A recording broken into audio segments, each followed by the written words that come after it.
The phone doesn't ring anymore.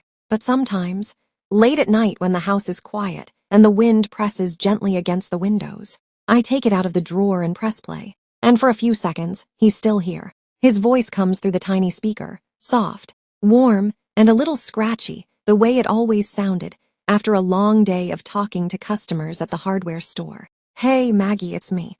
I'll be home a little late tonight. Don't wait up for dinner. Love you." That's it. 23 seconds.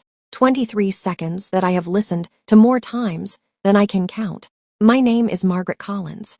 I'm 75 years old, and I live alone in the same little house in Ohio, where my husband and I spent 47 years together. Most people my age keep photo albums. I keep a voicemail, and every time I hear it, the years fall away like leaves in autumn, and I'm 22 again, standing in the middle of a small-town diner where everything in my life was about to begin.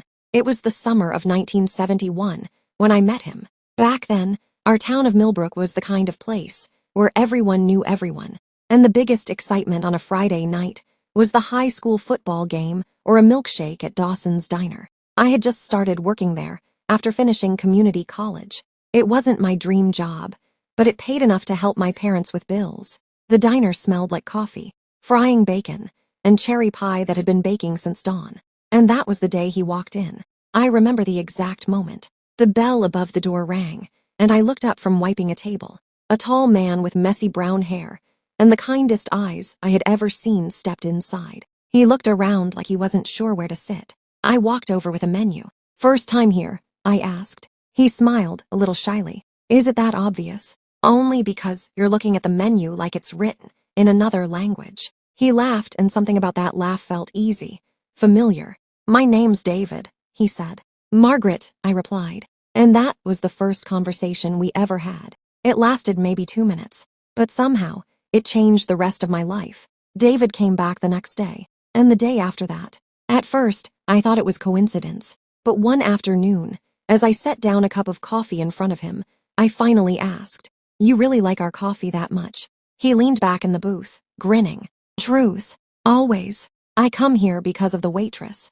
I felt my cheeks turn red so fast, I almost dropped the coffee pot. He chuckled softly. "You should see your face." "Stop teasing," I muttered, trying to look annoyed.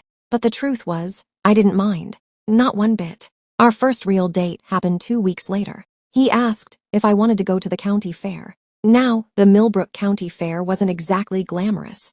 Just a handful of rides, some food stands, and a lot of dusty gravel paths. But that night, under the yellow glow of carnival lights, it felt magical. We rode the Ferris wheel.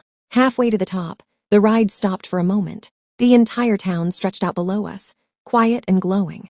David looked over at me. "You ever feel like life is about to start?" he asked. "What do you mean?" "Like, everything before this was just the warm-up." I smiled. "Maybe this is the start." He nodded slowly. "I hope so." And then, right there at the top of the Ferris wheel, he took my hand. It was warm, steady, like he already knew we were going to be together. A year later, he proposed. Not with fireworks or grand gestures, just a simple moment on my parents' front porch. It was a warm spring evening, and the air smelled like fresh grass. David reached into his pocket and pulled out a tiny velvet box. "I'm not very good at speeches," he said nervously. "You don't have to be, but I want to say this right." He took a deep breath. "Margaret Collins, I can't promise a fancy life, but I can promise you this. I will love you every day I get." My eyes filled with tears before he even finished. "Yes," I whispered.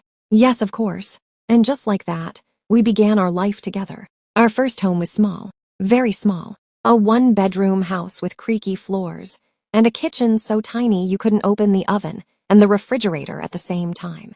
But we didn't care. We painted the walls ourselves, argued about curtains, burned more dinners than we successfully cooked. But every night, no matter how tired we were, David would wrap his arms around me in the kitchen and say the same thing. Best decision I ever made. And every time, I believed him. Years passed faster than we ever expected. We had 2 children, a boy named Michael and a girl named Sarah. David worked long hours at the hardware store, eventually becoming the manager. I worked part-time at the local library once the kids were in school. Life wasn't perfect. We worried about bills, argued sometimes about small things, but we always found our way back to each other. Because love, I learned, isn't about grand moments. It's about 1,000 tiny ones. Morning coffee together, holding hands during evening walks, falling asleep on the couch during old movies. Then came the smartphones. Everyone started replacing their old flip phones. Even David eventually got one. But I kept my old phone, the one with a little antenna and the tiny screen, mostly because I didn't like change, and also because it still held the voicemail he left one night many years ago. At the time, it didn't seem important, just another message, just another ordinary moment in a long life together. But life has a way of turning ordinary things into priceless ones. And the day came when that small voicemail became the most valuable thing I owned. It was a quiet Tuesday morning when everything changed.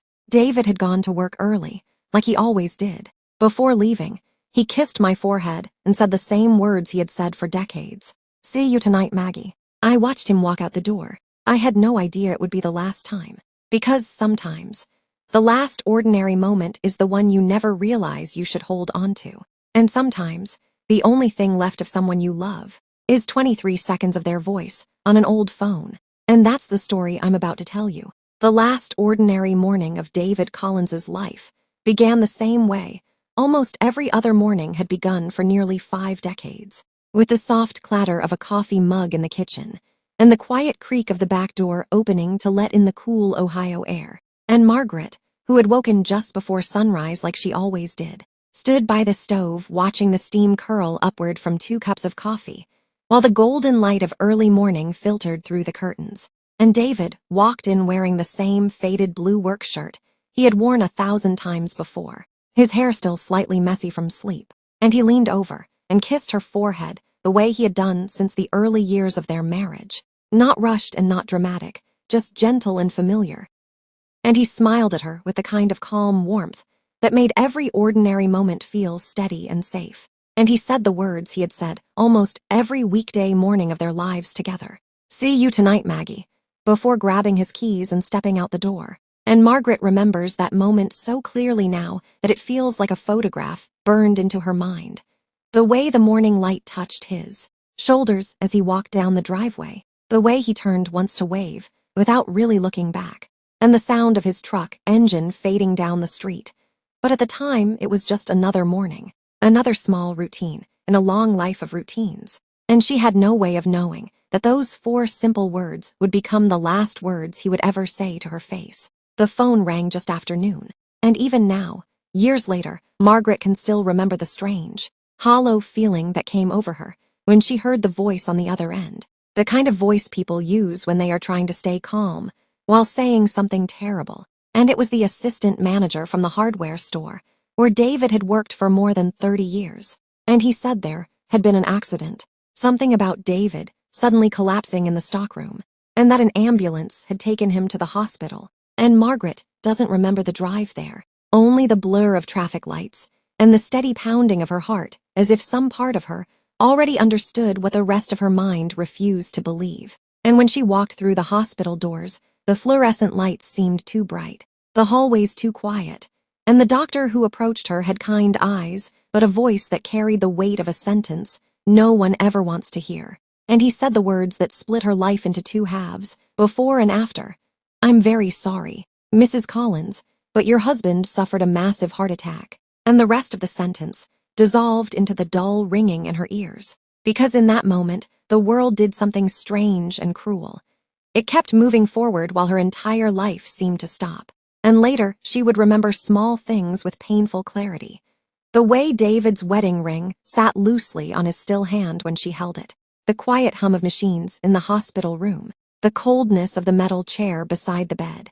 But mostly, she remembers the silence that followed when she returned home that evening, a silence that felt heavier than anything she had ever carried. The house that had once been filled with laughter and conversations suddenly felt too large, too empty, and Margaret moved through the rooms slowly like someone wandering through a museum of her own life, touching the back of the chair where David always sat during dinner, running her fingers across the kitchen counter where they had shared countless cups of coffee, and standing for a long time beside the bedroom window, watching the sky turn dark. Because grief has a strange way of turning ordinary spaces into places filled with echoes. The days that followed blurred together in the quiet rhythm of condolences and casseroles from neighbors, phone calls from their children Michael and Sarah, who both rushed home to be with her, and the steady stream of people who came to the small church funeral, where stories about David filled the room with both laughter and tears. But eventually, the visitors went back to their own lives, and the house grew quiet again, and Margaret found herself sitting alone at the kitchen table one evening weeks later, staring at the small drawer beside the refrigerator where she kept old batteries and spare keys and things she rarely used. And it was in that drawer that she suddenly remembered the phone. It was an old flip phone, the kind people had mostly forgotten about years earlier, scratched and worn from decades of use, and she had kept it only because she never liked throwing things away that still worked. And when she picked it up that night, she almost laughed at herself for being sentimental about something so small. But then she noticed the tiny blinking icon on the screen indicating a saved voicemail. And at first, she couldn't remember why it was there, because the message had been recorded years earlier on a completely ordinary evening, when David had called to say he would be late from work. And she had saved it without really thinking about it. Maybe because she liked the sound of his voice. Maybe because she had accidentally pressed the wrong button and never bothered to delete it. And for a moment, she hesitated, her thumb hovering over the play button, because something deep inside her understood that pressing it would change everything. And when she finally did, the room filled with the soft crackle of the old speaker. And then his voice appeared as clearly as if he were standing in the doorway again, warm and familiar, and alive in a way that made her breath catch in her throat. And he said, "Hey Maggie, it's me. I'll be home a little late tonight. Don't wait up for dinner. Love you." And the message ended almost immediately after that, just 23 seconds long. But in those 23 seconds, Margaret heard something she hadn't heard since the hospital room, the living sound of the man she had loved for 47 years. And she broke down crying in a way she hadn't allowed herself to cry before, because grief had been a quiet pressure on her chest until that moment.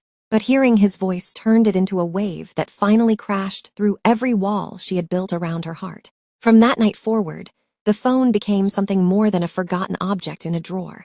It became a small doorway to the past, a fragile bridge connecting her present life to the life she had shared with David. And over the years that followed, Margaret found herself returning to it during the quietest moments of her days, sometimes in the early morning, when the sunlight first touched the kitchen floor, sometimes late at night when the house felt too still. And every time she pressed play, she felt the same strange mixture of comfort and heartbreak, because hearing his voice reminded her of everything she had lost, but also everything she had been lucky enough to have. Life alone was not easy at first. The house seemed to echo with memories, and even small things like grocery shopping or watching television felt different without someone sitting beside her making quiet comments about the news or asking if she wanted another cup of tea. And there were evenings when Margaret wondered how the world expected her to keep living normally when half of her life had simply vanished. But time, as it always does, began to move her gently forward,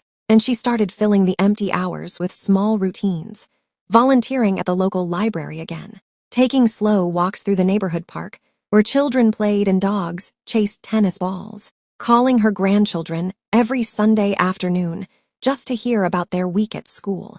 And although the loneliness never disappeared completely, it softened into something quieter, something that felt less like an open wound and more like a scar that reminded her of love rather than loss. Years passed this way, quietly and steadily, until Margaret reached 75 years old, an age she once thought she would spend sitting beside David on the porch watching the sunset together.